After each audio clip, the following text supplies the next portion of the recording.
Hello, my name is Agnes Ewongwo, and today I'll be speaking about the Equity and Inclusion Subcommittee's Black History Month campaign.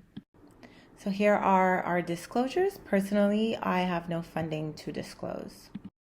We are the Equity and Inclusion Subcommittee, and we are part of ARRO. We were created in 2020, and we are a platform that is open to all trainees to help create positive change on the issues related to justice, equity, diversity, and inclusion.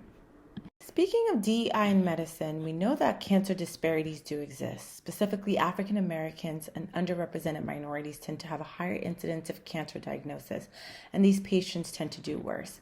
The reasons for these are likely multifactorial, but we know that representation does matter and that it is important to diversify the training and workforce, especially in our country.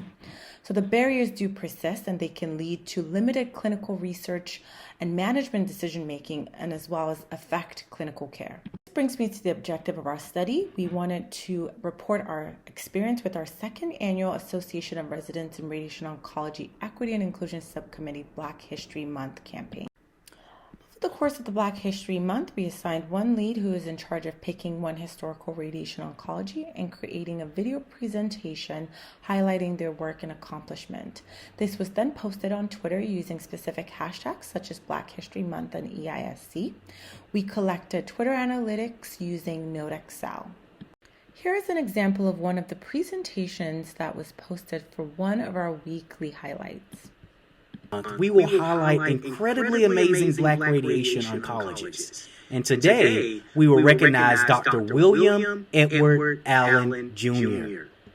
Moving on to our findings, we saw this year 59 unique tweets, and these were further broken down per week, including 33 original and 26 quoted comments. Amongst these, there were 18 replies, 311 likes, 80 retweets and 80 likes, and a total of about 6,000 video views. For the weekly tweets, there were a total of over 48,000 impressions and 1,200 engagements. Total participants were about 64, and among the total participants, 20 provided unique content. And of the 64 total participants, there were about 45 trainees, which included residents and fellows and medical students, and 39 MD staff, including radiation oncology and non-radiation oncology related disciplines.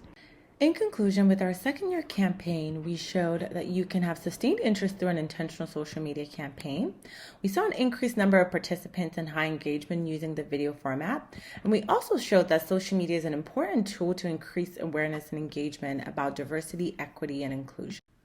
Given the success of our campaigns over the last 2 years, we have decided to continue with the monthly campaign where we highlight underrepresented minorities in radiation oncology with the goal of promoting awareness and education and bolstering continued engagement and participation. Here are our references. Thank you all for listening to my talk.